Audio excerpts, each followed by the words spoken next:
علم لنا إلا ما علمتنا إنك أنت العليم الحكيم ولا حول ولا قوة إلا بالله العلي العظيم اللهم صل على Muhammad وعلى آل Sayyidina Muhammad.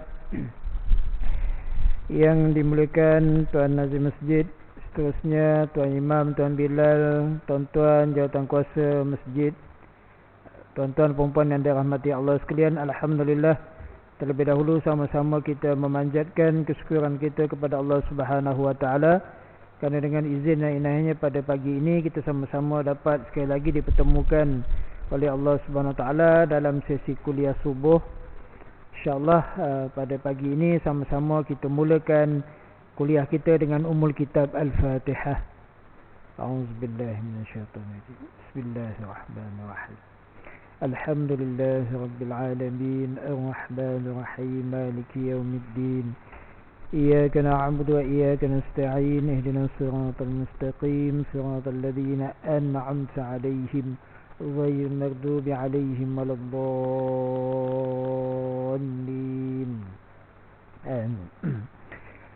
Tuan-tuan perempuan yang dirahmati Allah sekalian, alhamdulillah kita berada dalam suasana yang mana Allah Subhanahu Wa Taala bagi kepada kita banyak keberkatan dan nikmat, yang mana tak berapa lama lagi, lebih kurang dalam 2 hari lagi kita akan menyambut bulan Ramadan, iaitu bulan yang diberkati oleh Allah Subhanahu Wa Taala, insya-Allah. Jadi sama-samalah kita berdoa kepada Allah, mudah-mudahan bulan Ramadan yang kita bakal sambut pada tahun ini membawa banyak kebaikan dan membawa banyak keberkatan dalam kehidupan kita. Insya-Allah pada pagi ini saya akan kongsikan persiapan kita bagi menghadapi bulan Ramadan. Allah Subhanahu Wa Taala telah menyatakan kepada kita dalam surah Baqarah ayat yang ke-183, A'udzubillahi samil alim, ya ayyuhalladzina amanu kutiba 'alaikumus shiyam kama kutiba 'alal ladzina min qablikum la'allakum tattaqun. Sadaqallahul azim. Tuan-tuan perempuan yang dirahmati Allah sekalian, ayat ini biasa ya, kita dengar bila mana menjelang saja bulan Ramadan, maka ayat ini akan dibacakan kepada kita. Walaupun begitu, tiap-tiap tahun dibacakan ayat-ayat ini, apakah kita punya matlamat kita, iaitu tidak lain tidak bukan Allah Subhanahu Wa Taala menyatakan kepada kita la'allakum tattaqun. Semoga kita mencapai takwa di sisi Allah Subhanahu Wa Taala. Jadi nak mencapai takwa kepada Allah Subhanahu Wa Taala ini ada jalan-jalan dan ada kaedah dia. Macam kita solat pada pagi ini, sudah tentu solat itu adalah menuju kepada kasih sayang dan kecintaan kita kepada Allah, tanda penghambaan kita sebagai hamba Allah, yang mana hamba ini sifatnya kena melaksanakan apa sahaja perintah daripada tuannya. Jadi tuan kita ni adalah Allah Subhanahu Wa Taala. Maka bila la'allakum tattaqun itu, janganlah sampai kita jadikan ianya seperti mana benda-benda biasa dalam kehidupan kita. Sebab bila Allah kata la'alla, ini satu benda yang perlu kita capai. Ini satu benda yang perlu kita dapatkan dengan keistimewaan-keistimewaan dan kelebihan yang ada pada bulan Ramadan, bulan yang diberkati oleh Allah Subhanahu Wa Taala. Maka bila kita menganggap bulan Ramadan ini sebagai bulan yang biasa-biasa, dia tidak mendatangkan apa-apa kesan dalam ibadah kita kepada Allah Subhanahu Wa Taala. Begitu juga dengan ibadah-ibadah yang lain, dengan solat kita, dengan zakat kita. Bila kita tidak membawa kepada sesuatu, kepada tanda dekatnya hati kita kepada Allah, maka dia tidak membawa apa-apa kesan. Solatlah macam mana sekalipun, kita solat dalam keadaan yang begitu hebat sekalipun, tetapi tidak ada penghayatan daripada segi ibadah itu, maka tidak membawa apa-apa kesan dan kejayaan dalam kehidupan kita. Maka Allah kata la'allakum tattaqun, mudah-mudahan kamu bertakwa. Pastinya ada benda-benda yang kita kena cuba dapatkan melalui ibadah ini. Sebab tu ulama sebut, bila datangnya sahaja bulan Ramadan ini, ada 3 golongan manusia. Golongan pertama, bila disebut saja datangnya bulan Ramadan, membawa kebimbangan ke dalam hatinya, ke dalam jiwanya. bahawa bulan Ramadan pada kali ini dia tidak dapat melazimi benda-benda yang pernah dilakukan pada bulan-bulan yang lain. Tak boleh minum pagi, tak boleh makan tengah hari, tak boleh makan petang. Nak tunggu buka puasa, azan waktu maghrib baru boleh buka puasa. Maka dia bimbang. Jika dia tak boleh melazimi itu, akan membawa masalah dalam kehidupan dia. Jadi Allah bagi kepada kita lebih kurang 13 jam. Tak boleh makan. Bila orang yang dengar kata 13 jam tak boleh makan, dia akan beranggapan itu satu penyeksaan dalam hidup dia. Bukan 13 jam, kita kalau 1-2 jam tak makan pun rasa macam tak kena lah. Ini 13 jam. Satu ujian Allah Subhanahu Wa Taala bagi kepada manusia supaya pertama sekali dalam keadaan sabar. Kita puasa ni Allah nak melatih kita dalam keadaan sabar. Sabar daripadanya ialah kita sabar nak bangun malam, nak qiyamul lail. Sabar nak bangun sahur. Biasanya kita bangun pukul 5, 5.30. Ni mungkin bangun awal. Isteri kita ataupun kita sendiri bangun awal pukul 3 pagi. Qiyamul lail. Masak. Nak sediakan makan untuk orang bersahur. Kena sabar. Itu semuanya adalah satu ujian Allah Subhanahu Wa Taala. Begitu juga dalam bulan Ramadan ini 13 jam. Itu satu tempoh yang panjang. Sebab tu tiap-tiap tahun kita dengar nanti macam-macam lah golongan-golongan yang masih lagi istiqamah tidak berpuasa dalam bulan Ramadan. Istiqamah maksudnya dia berkekalan. Tiap-tiap tahun memang ada golongan-golongan plastik hitam. Masih lagi dikekalkan. Tak tahu kenapa masih ada lagi. Kalau yang mengekalkan geng plastik hitam tu yang baru nak belajar puasa, tak apalah, contohnya geng-geng mu'alaf. Dia baru masuk Islam, dia nak belajar puasa, tak ada masalah lah. Mungkin dia masih lagi belum ada kekuatan. Ini yang masalah dalam kehidupan manusia ni yang dah 30 tahun. 30 tahun, 40 tahun, 50 tahun, 60 tahun masih lagi tak boleh nak berpuasa dalam bulan Ramadan. Bila tanya kenapa tak boleh puasa bulan Ramadan, alasannya macam-macam penyakit yang datang. Bulan-bulan lain tak ada pula penyakit tu ada. Bulan Ramadan macam-macam penyakit, gastrik lah, tak masuk angin lah, semua ada. Bila tanya kenapa bulan Ramadan datang penyakit-penyakit tersebut, bulan lain tak ada. Tak tahulah. Tak tahu bila masuk je bulan Ramadan datang penyakit-penyakit macam tu. Doktor mengesahkan tak? Doktor tak mengesahkan apa pun, tapi saya sendiri yang mengesahkan penyakit tersebut. Itu alasan-alasan kita lah. Ya, kita kena muhasabah lah. Sahabat-sahabat kita, saudara kita yang ada di Palestin tu, kadang-kadang 24 jam, 48 jam, 72 jam tak ada makanan. Kita ni baru 13 jam. Itu pun rasa macam azab sangat dah puasa tu. Rasa dah lemah sangat dah. Sebab tu kadang-kadang macam-macam lah kes yang berlaku bila masuk je bulan Ramadan. Azan je dia tu buka puasa.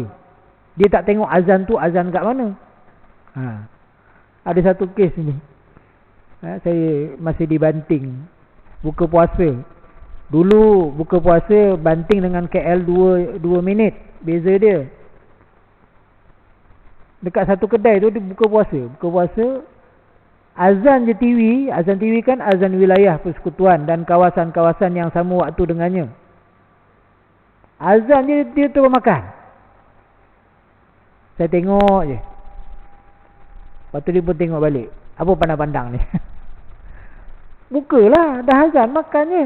Apa pandang-pandang orang pula kata. Saya kata bukan masalah saya pandang-pandang apa. Masalahnya belum lagi masuk waktu. Tu dah azan tu.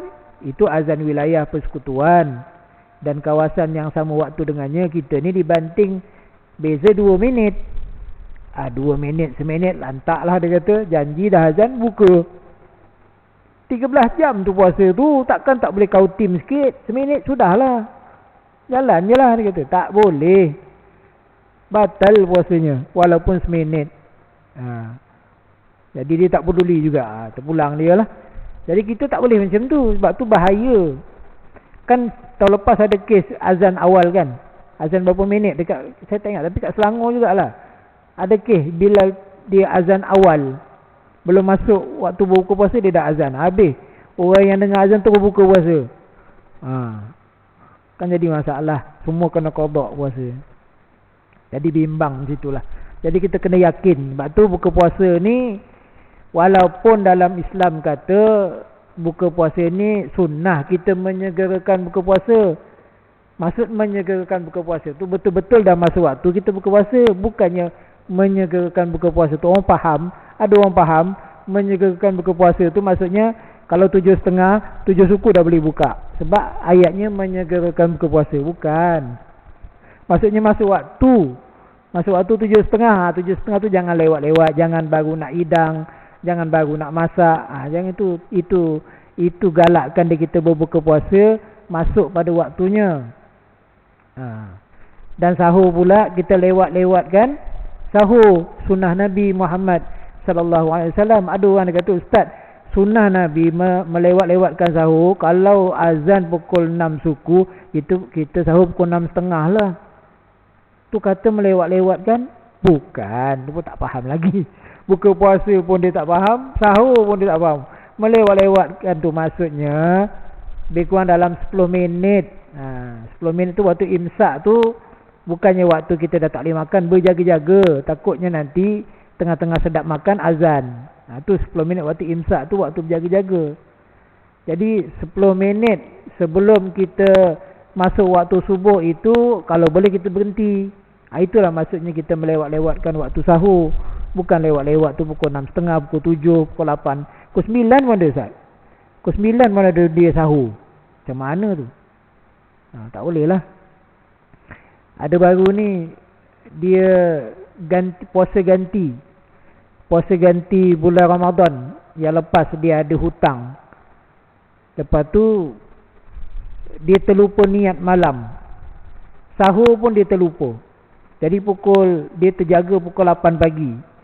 Dia kata, Ustaz, saya puasa qada. Niat tak? Ni baru nak niat lah ni. Pukul 8 pagi baru nak niat. Saya kata tak boleh. Iya ke Ustaz ni pandai-pandai kata tak boleh. Kan boleh kita niat puasa ni. Selagi belum gelincir matahari, boleh kita niat puasa. Saya kata itu puasa sunat. Ini puasa qada. Puasa qada ni sama dengan puasa wajib. Puasa Ramadan. Puasa Ramadan, puasa qada, puasa nazar. Tu puasa wajib. Kita kena niat qada pada waktu malam ataupun sebelum waktu subuh. Menangis dia. Macam budak kecil dia kata, tak boleh. Saya nak puasa juga. Puasa lah. Puasa sunat dia, jangan puasa wajib. Puasa wajib tak jadi. Jadi ilmu kita lah. Bila masuk je bulan Ramadan ni, kita bukan saja melazimi tiap-tiap tahun puasa, tapi ilmu kita kena bertambah. Jadi ulama sebut tadi, golongan pertama ni bila sebut je bulan Ramadan, dia bimbang, dia rasa takut sebab tak boleh buat benda-benda yang biasa dibuat pada siang bulan Ramadan. Yang kedua ulama sebut ialah golongan yang tak ada apa-apa perasaan pun. Ni 2 hari lagi nak masuk bulan Ramadan. Oh biarlah, sama je pun macam tiap-tiap tahun. Macam tu juga malam tarawih, siang ni kita puasa, itu je lah. Dia tak ada rasa apa-apa kelebihan dan nikmatnya bulan Ramadan. Itu golongan yang kedua. Jadi 2 golongan ini golongan yang rugi lah.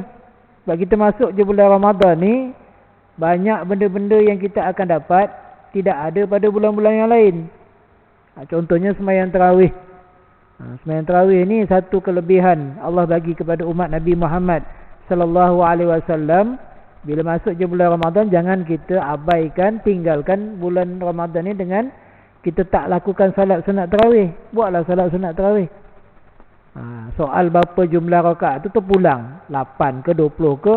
Kalau kita di Selangor ni galakkan daripada Jabatan Agama Islam buat 20 lah. Tapi kalau ada yang tak boleh buat 20, dia buat 8 tu, janganlah pula kita kunci pintu tak bagi dia keluar. Tak boleh. Ni mesti 20 juga. Yalah, mungkin dia ada kerja, dia ada tugas. Masing-masing kan ada komitmen. Tak ada masalah lah benda tu. Maksudnya terpulang pada dia selagi mana dia buat tu alhamdulillah. Mungkin hari ni dia buat 8, besok dia up sikit jadi 20. Ada setengah pendapat kata kalau kita tengok kitab-kitab ada sampai 46 rakaat. Cubalah bayangkan tiba-tiba kan kita diminta buat sembahyang tarawih 46 rakaat. Boleh tak tuan-tuan? 20 pun rasa macam aduh, macam mana nak habis ni. 46 rakaat tu rasanya pukul 2 pagi tak habis lagi sembahyang tarawih.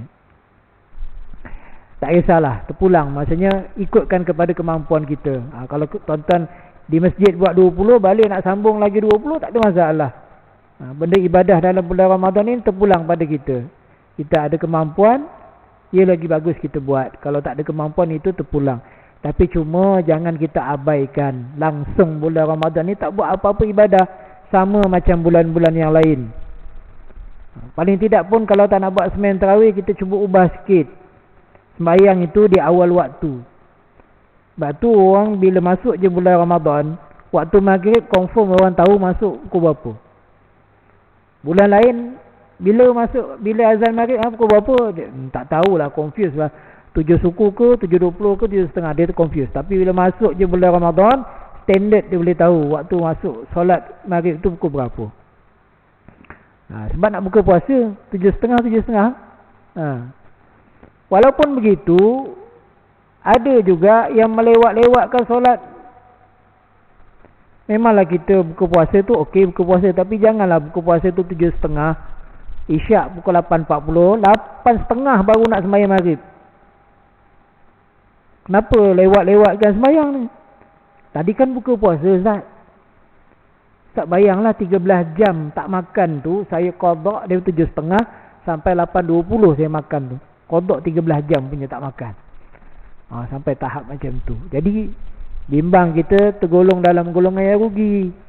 Bukan tak boleh makan, makan berpada-pada.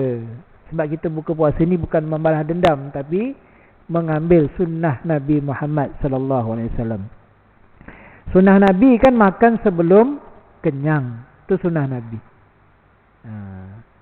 Jadi ikutlah mana yang sunnah Nabi, ada benda-benda kebaikan tu kita amalkan dalam kehidupan kita. Dan yang ketiga ulama sebut ialah siapa, iaitu manusia yang dia tak sabar je nak masuk bulan Ramadan, dia tak sabar nak menanti kelebihan dan kebaikan untuk dijadikan sebagai amalan yang istiqamah dalam bulan Ramadan.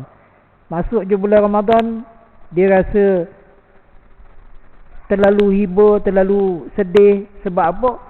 Bukan sedih sebab dia bimbang dia tak dapat makan, tapi sedih sebab dia merasakan kegembiraan. Sedih yang melibatkan kepada kegembiraan. Masuk je bulan Ramadan, ya Allah tak sabar bulan Ramadan ni. Kalau boleh 1 Ramadan sampailah 30 Ramadan aku nak sembahyang kat masjid. Dia tak sabar. Jadi itu sebagai kita punya langkah untuk kita melakukan penambahbaikan dalam kehidupan kita. Masuk je 1 Ramadan sebab kita nak mengejar malam Lailatul Qadar. Kalau Rejab dia ada 27 Rejab, Isra Mi'raj. Kalau Sya'ban dia ada nisfu Sya'ban. Kalau Ramadan dia ada Lailatul Qadar. 27 Rejab tu confirm. Memang tiap-tiap tahun kita sambut 27 Rejab, Isra Mi'raj memang confirm.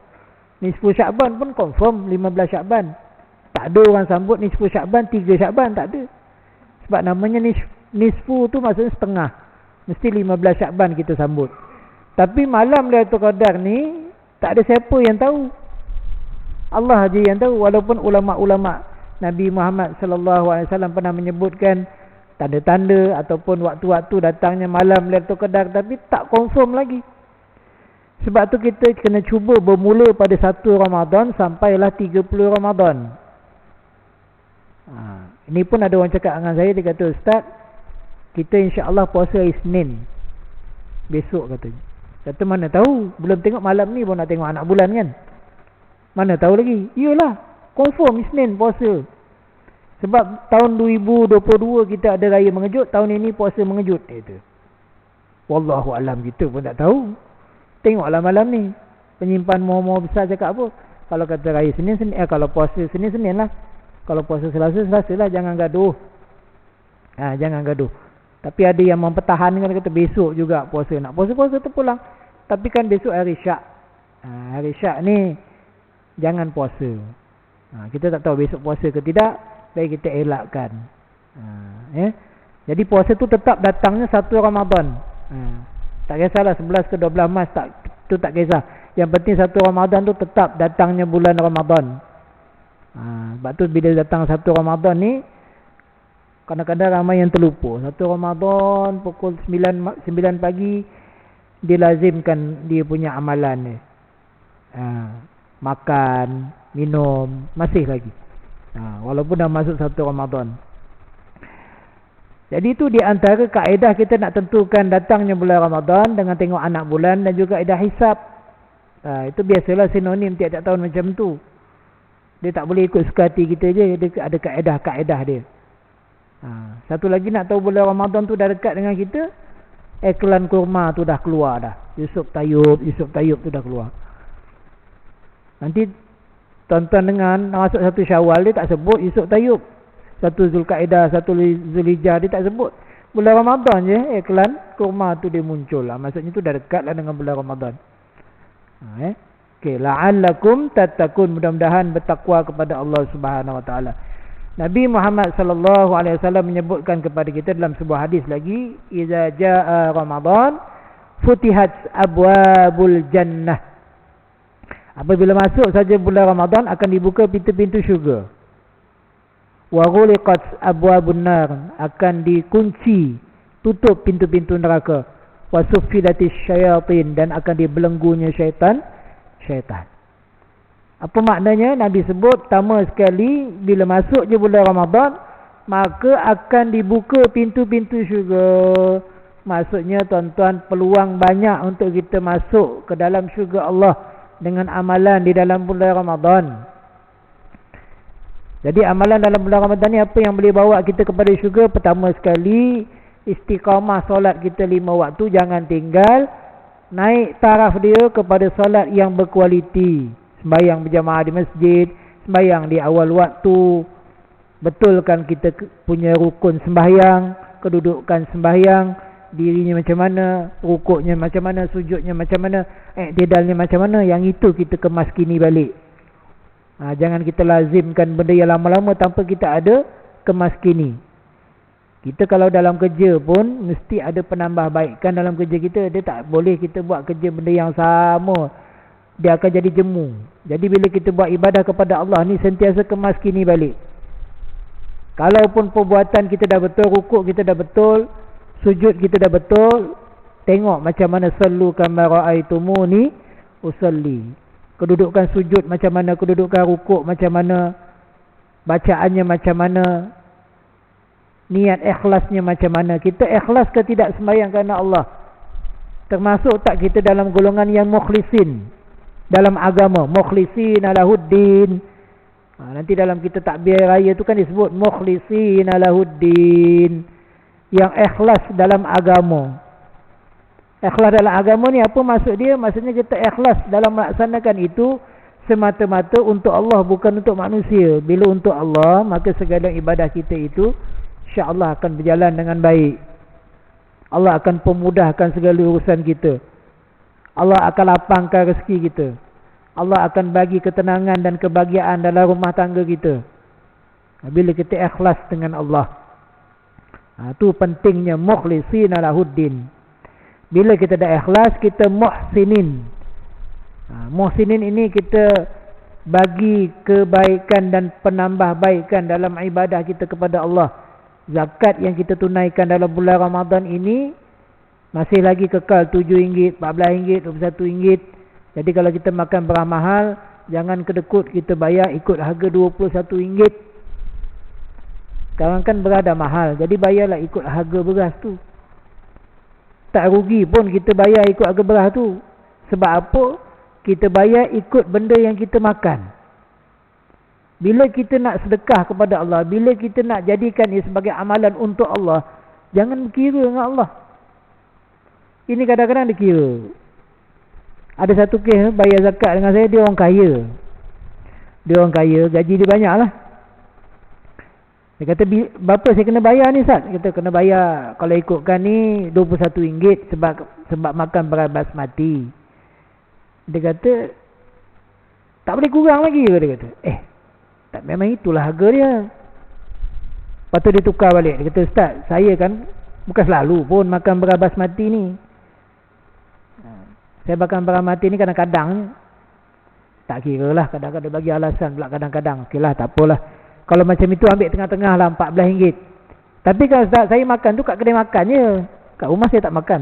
Macam-macam alasan dia. Macam itu terpulang lah. Ustaz, kalau tak bayar boleh tak? Tak bayar pula.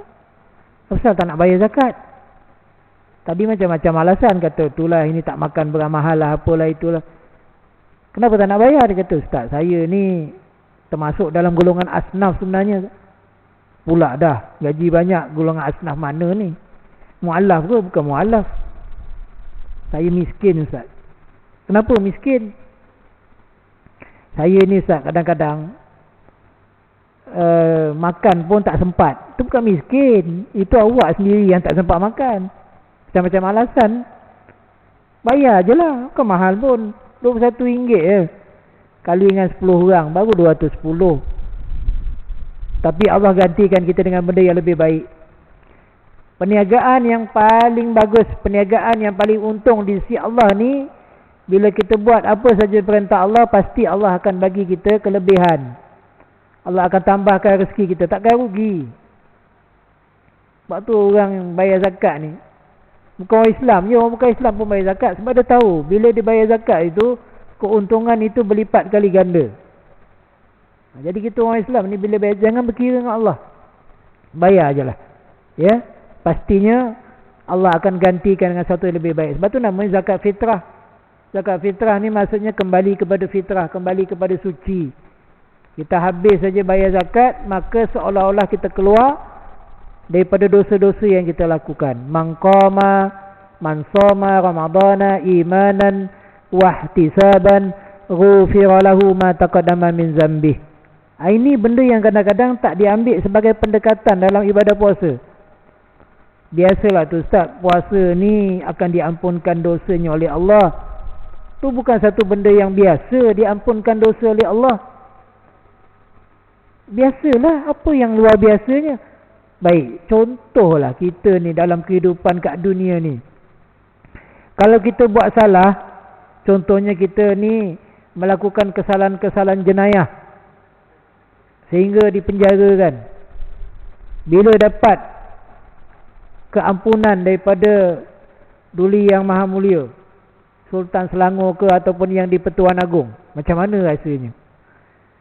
Kita buat salah sehingga dipenjarakan 10 tahun, tiba-tiba yang di Pertuan Agong ampunkan dosa kita, ampunkan kesalahan kita, ampunkan sebab kita lakukan kesalahan jenayah tadi, maka kita dibebaskan daripada penjara. Macam mana nikmatnya tu? Ya Allah, sujud syukur.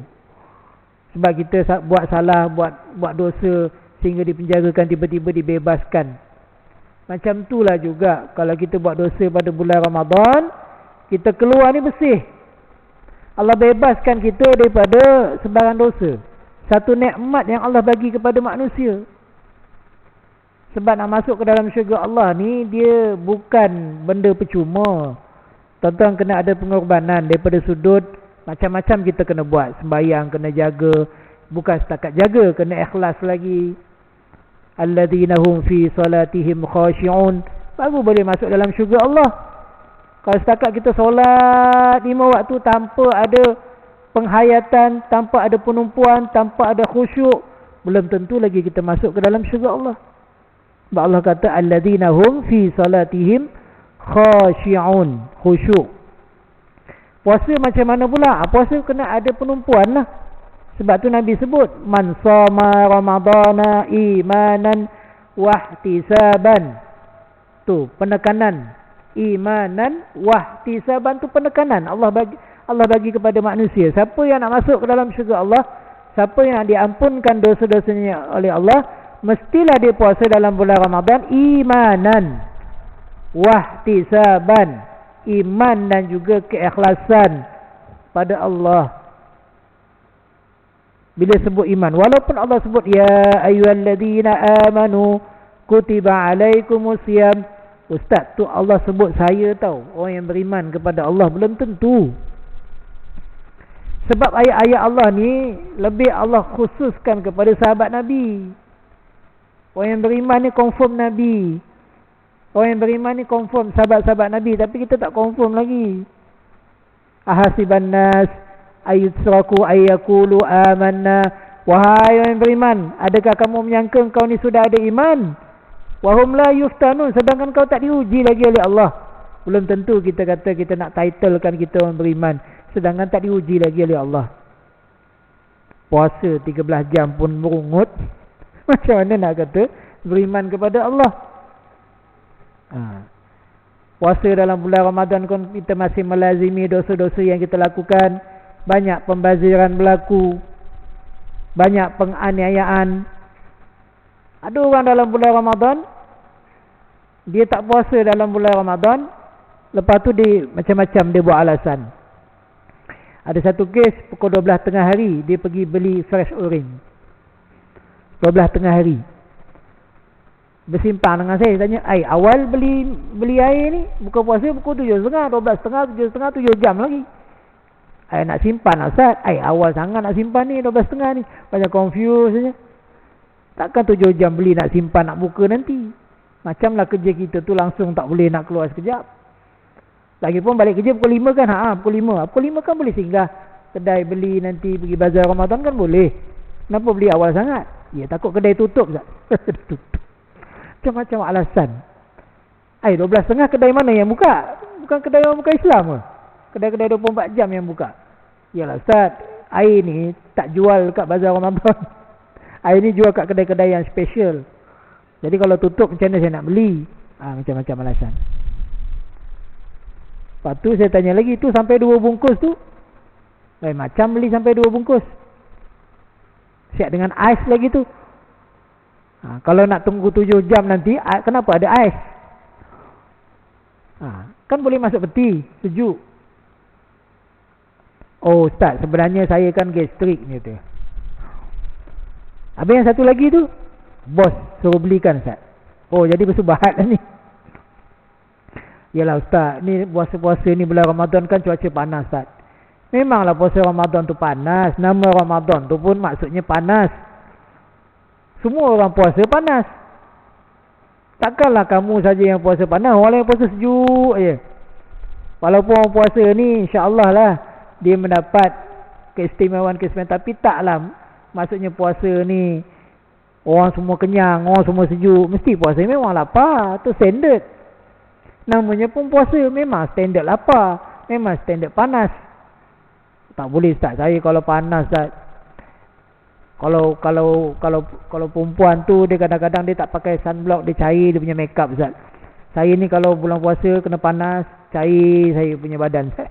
Macam-macam alasan. Iman kita lah, iman kita. Sebab tu imanan wahtisaban. Nak dapat pengampunan Allah ni, tak ada iman kepada Allah, tak ada ikhlas kepada Allah, tak dapat pengampunan Allah.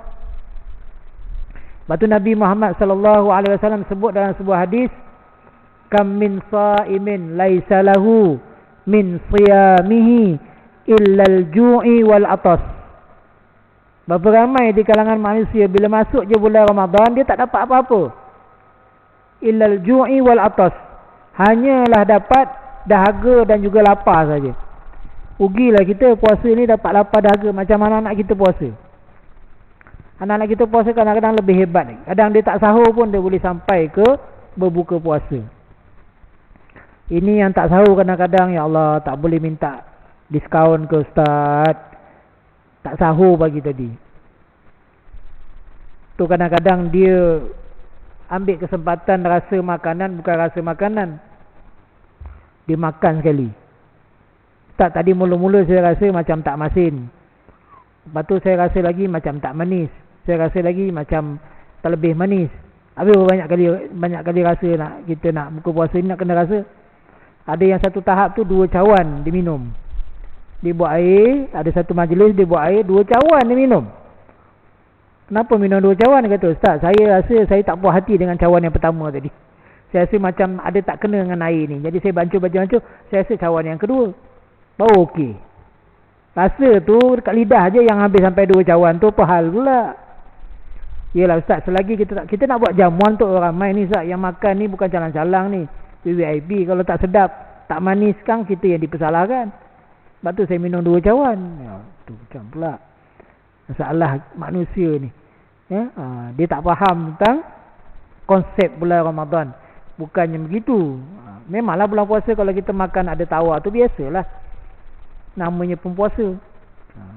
Jadi kita kena ada penghayatan, ya. maka akan diampunkan dosa-dosa kita yang telah lalu oleh Allah Subhanahu Wa Taala. Jadi itulah, banyak orang yang berpuasa dalam bulan Ramadan tak dapat apa-apa melainkan lapar dan dahaga saja. Sebab tu Nabi minta kita supaya mencapai tahap-tahap puasa. Ada puasa awam, ada puasa khusus, ada puasa khususul khusus. Puasa awam ni saya sebut tadi, lapar dahaga saja dia tahan. Perkara yang membatalkan pahala puasa dia tak tahu. Dia tak ambil kisah. Sebab tu bulan puasa masih lagi mengekalkan dosa-dosa kita. Bulan puasa lah kita kena jaga lidah kita, jaga pandangan kita, jaga telinga kita, jaga tubuh badan kita daripada pergi tempat-tempat maksiat. Ada orang bila masuk je bulan Ramadan, dia tak tahu beza batal puasa dengan batal pahala puasa dengan batalnya wuduk. Ada orang tak tahu. Apa perkara yang membatalkan wuduk? Contohnya, terkentut, tak boleh sentuh, tak boleh sentuh anggota tubuh badan pasangan kita ataupun yang bukan mahram, maka batalnya wuduk. Ada satu kes tu, dia selalu salam tangan isteri dia. Isteri dia selalu salam tangan dia nak pergi kerja. Bulan Ramadan dia tak salam. Isteri nak salam, dia kata jangan, batal puasa abang nanti. Kenapa pula bang? Salam je pun kau buat apa? Tak boleh. Ustaz kata tak boleh, batal puasa. Silap-silap kita kena puasa 2 bulan betul-betul.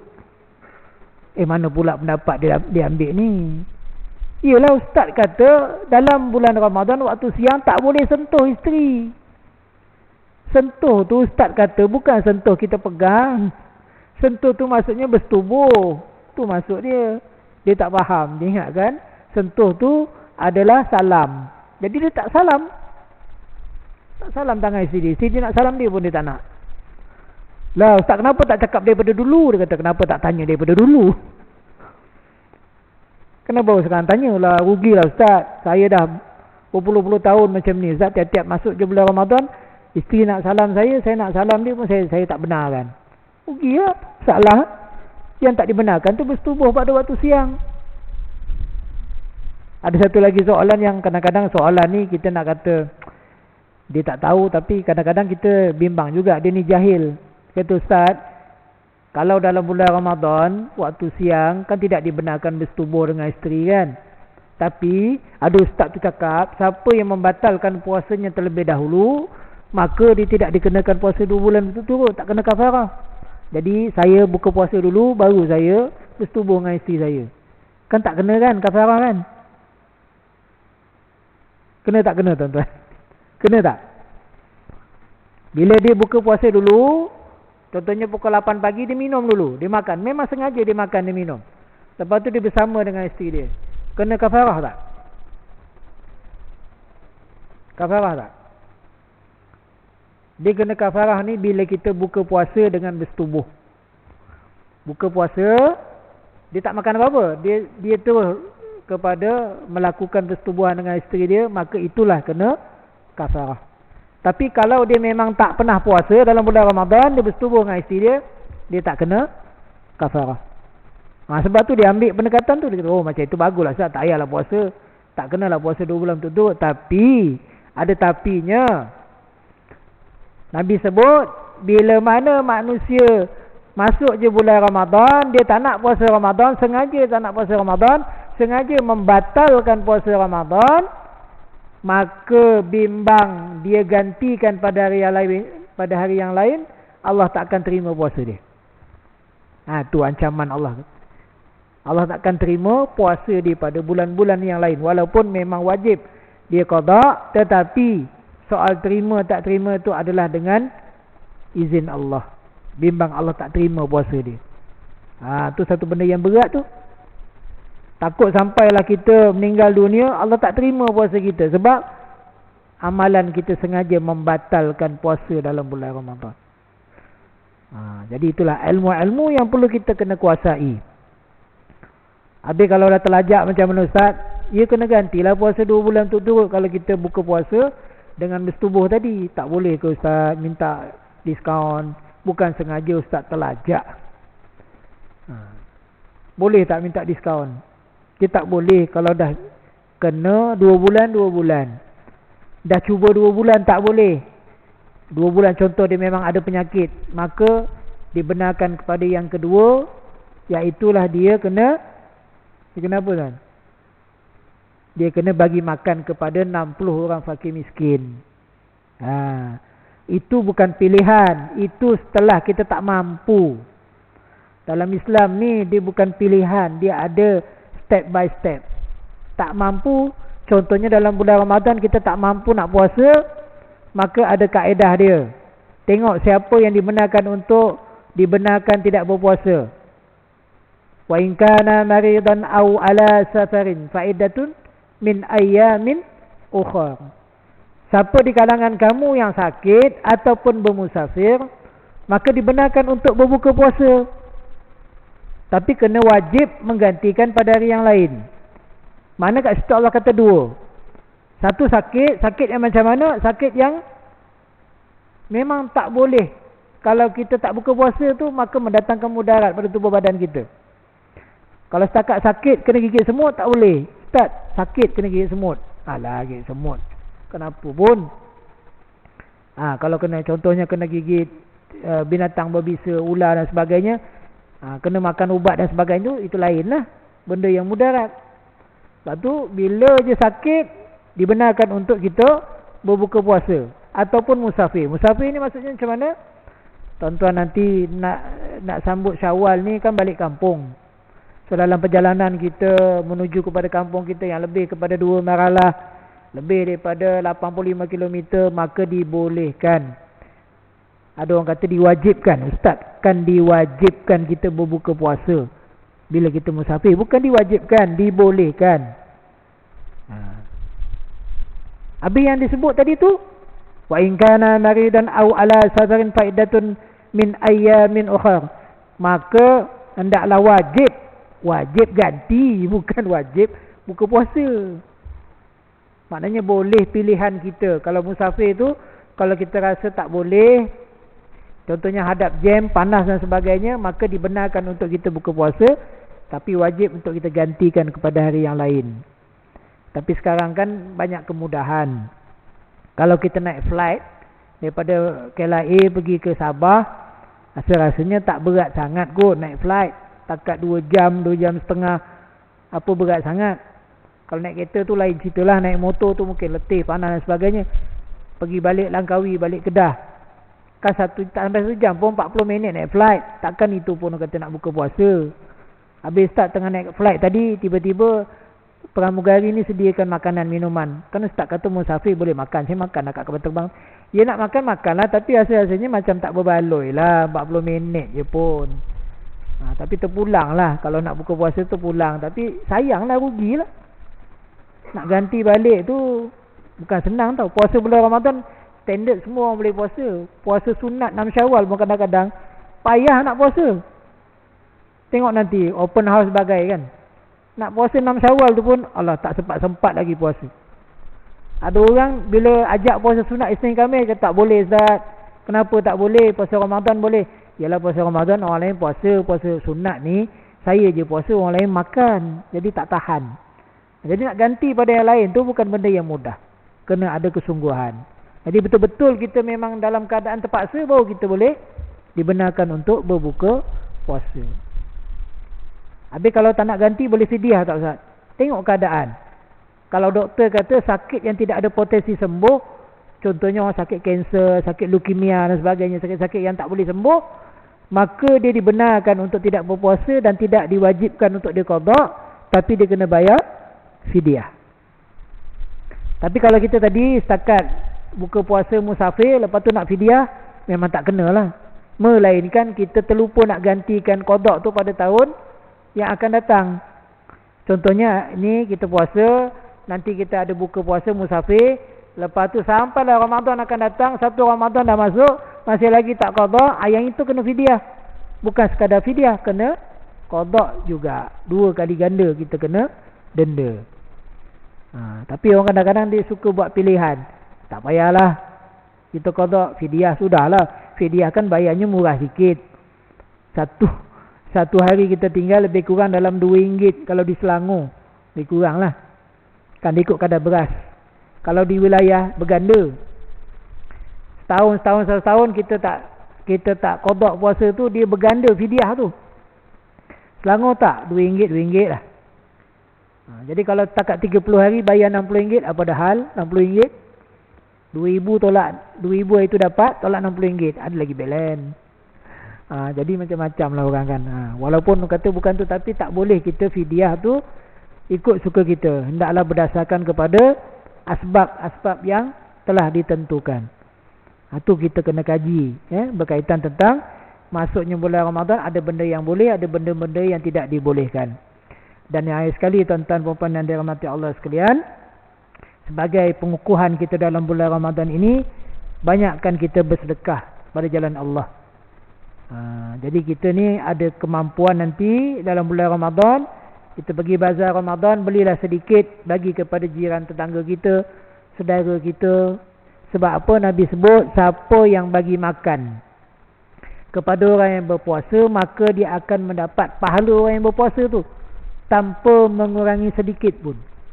Jadi kalau kita bagi makan 10 orang, 10 gandaan pahala puasa kita dapat. Sebab tu sekarang ni banyak kempen-kempen infak Ramadan. Jadi ada kesempatan tu, kalau ada kemampuan kita bagilah. Kalau tak, kita beli kuih ke, beli apa-apa saja, air sekalipun, bagilah makan kepada orang yang berpuasa. InsyaAllah kita akan dapat pahala seperti mana pahala orang yang berpuasa tu. Kalau 20 orang, 20 orang lah kita dapat. Itulah kebaikan di dalam bulan Ramadan. Istiqamah dalam kita menunaikan solat, istiqamah dalam kita berzikir mengingati Allah, istiqamah kita dalam sedekah, istiqamah kita dalam melakukan kebaikan. Mudah-mudahan bulan Ramadan ini menjadi titik tolak kepada perubahan kita. Lazimkan membaca ayat-ayat Allah. 1 Ramadan baca, jangan sampai 30 Ramadan tutup. 1 Ramadan sampai jumpa 1 Ramadan akan datang, kita lazimkan membaca ayat-ayat Allah, insya-Allah. Itu kaedahnya, supaya jangan kita menjadi hamba Ramadan. Jangan menjadi hamba Ramadan. Maksudnya bulan Ramadan je kita buat, bulan lain dah tak buat. Jangan jadi hamba Ramadan. Kita nak jadi hamba Allah yang berjaya, mudah-mudahan insya-Allah. Jadi sekadar itu saja yang saya dapat sampaikan pada pagi ini. Mudah-mudahan ada sedikit sebanyak pengukuhan pada kita untuk kita jadikan bulan Ramadan pada tahun ini adalah bulan Ramadan yang terbaik yang kita lakukan amalan-amalan itu. Mudah-mudahan ghufira lahu ma taqaddama min zambi, Allah mengampunkan dosa-dosa kita yang telah lalu. Wallahu alam. Jadi kita tutup majlis kuliah kita pada pagi ini dengan tasbih kafarah dan surah Al-Asr. Subhanakallah wa bihamdika asyhadu an la ilaha illa anta wa astaghfiruka wa atubu ilaih. A'udzu billahi samil alim. Bismillahirrahmanirrahim. Wal 'asr innal insana lafi khusr ila alladhina amanu wa 'amilus solihat wa tawasaw bil haqq wa tawasaw bis sabr. Sadaqallahul azim. Assalamualaikum warahmatullahi wabarakatuh.